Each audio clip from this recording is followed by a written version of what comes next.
Mercy Hutch project. It's actually been on my heart for quite a few years, and I lived and breathed it last year. So I'm really excited to share it with you today, and I'll try and condense it to 10 minutes. For anyone wondering, that is actually the beachfront of Rote Island.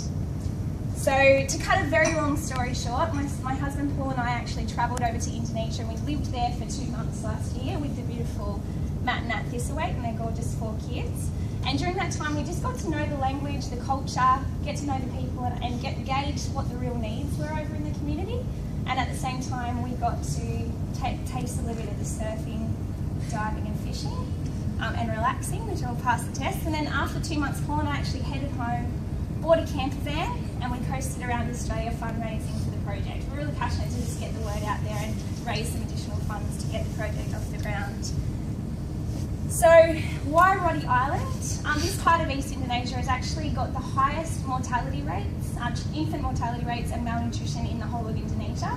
And they actually live on less than $1 a day, which is 1/3 of what the average Indonesians live off. So I guess that's a pretty poverty-stricken area and a bit of a dire situation, but it goes to show just how much our dollars can actually make a difference over there.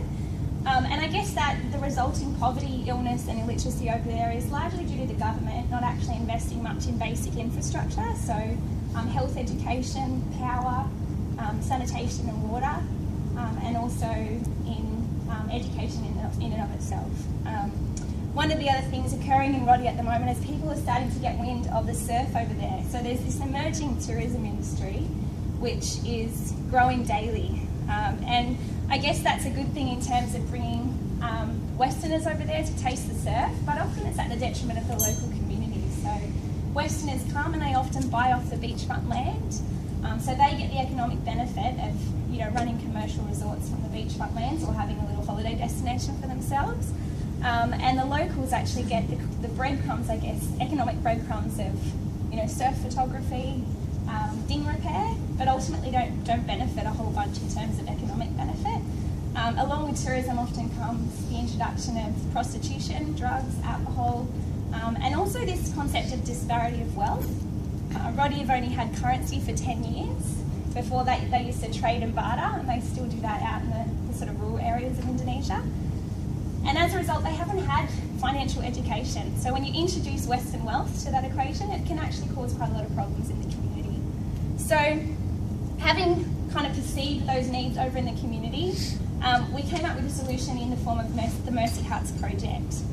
And basically the vision of Mercy Huts is to empower the people of Rote to actually benefit from tourism through providing vocational training so they can benefit from hospitality and tourism, and also develop a not-for-profit surf retreat, of which Westerners come and stay at because it has got the most amazing surf diving and fishing you've come across, and then all the profits go back into the locals via capacity building and community development.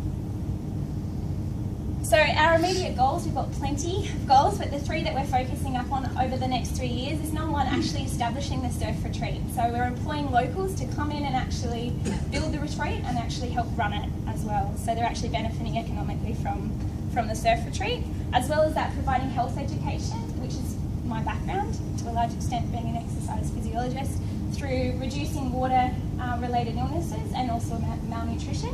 And the third thing is the Rote Noodle Factory. So having worked for Sanitarium for 3 years, they've kindly partnered with us and are providing noodle machines that the locals actually run as businesses, but we're also nutrient fortifying the noodles, so it'll help with reducing that malnutrition in the community.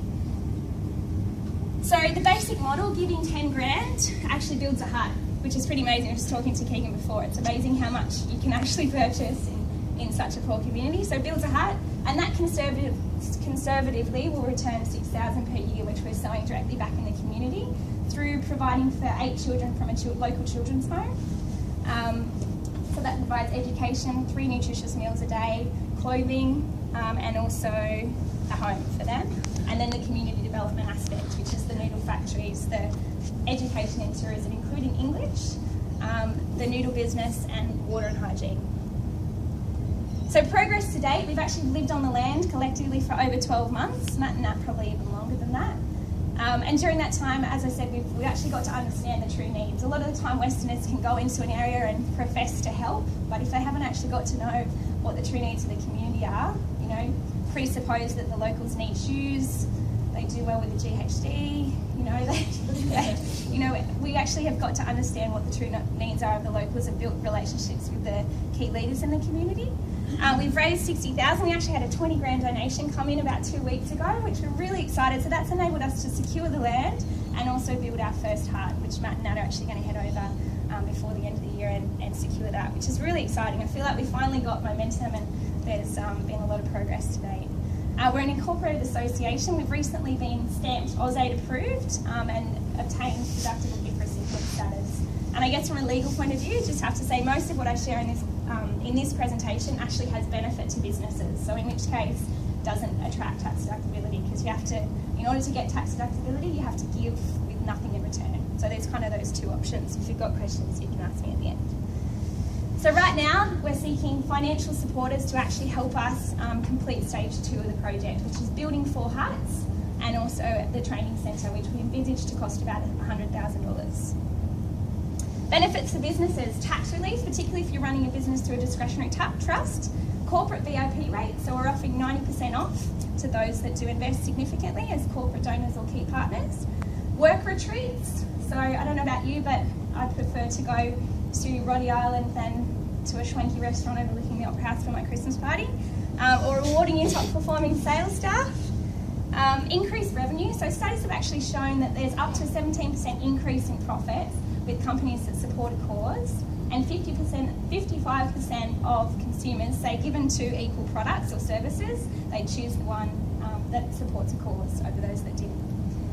You can feature on our website supporters page and maximise your PR opportunity. So something we're really passionate about, obviously people give for a variety of reasons, but one of the things we're really passionate about is partnering with businesses so they benefit from the relationship with us through exposure and PR exposure, that type of thing.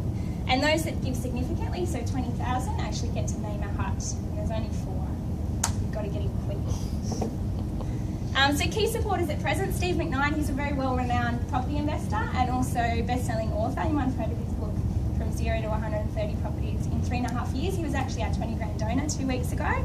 And one of the great things about having Steve engaged was that he scrutinised our business plan, our financials, which is a very nail-biting experience, but he gave us a stamp of approval, so we're really thrilled about that. Also in the investing world, Director of Ray White Helensburg, Simon Bofields. John Menzies, the representative of Sanitarium, and he's a food technologist helping with the noodle factory, but also running cooking safaris later down the track. Excuse me. And then Wayne Ryan, who runs Line Up Surf travel agency. So he's got 5 resorts overseas, and he's been consulting to us and is helping us out in terms of his agency. So much to say and so little time to say. 2 minutes. So in terms of the surfing, it is world class. I've been completely ruined going out to Cronulla. I just get devastated every time after surfing in Indonesia. It's away from the crowds, which is one of the best things. All ages and abilities and all riders. So short boarders, long boarders, stand-up paddle boarders, kite boarders, and even waves for kids. You can ask Matt, that's his little kid Noah on the right-hand side there, surfing out at Squealers. Recreation, diving and fishing are huge in Rote as well, and also relaxing, I can attest to that. And Rote's actually been referred to as like Bali but 30 years ago. So the surf, the appeal of paradise, but without the obnoxious people walking along the beachfront trying to offer you bracelets, whatnot. So that's its appeal, I guess, that remote and raw appeal. So 3 ways to partner for businesses: become a key partner or corporate donor. So this is giving in the vicinity of 5,000 to 20,000. And that attracts all those benefits I spoke about earlier.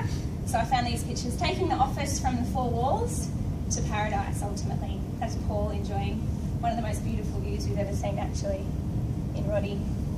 The second way is to donate a percentage of business sales. So Paul and I, as a practice, have always given a percentage of our income to charity. And I think it's what it does in us, opposed to what it does even to the charities that we're supporting in terms of releasing finances. Is a really great practice. So if that's something your business wants to do, or someone in your network, we'd be thrilled to partner with you in that way.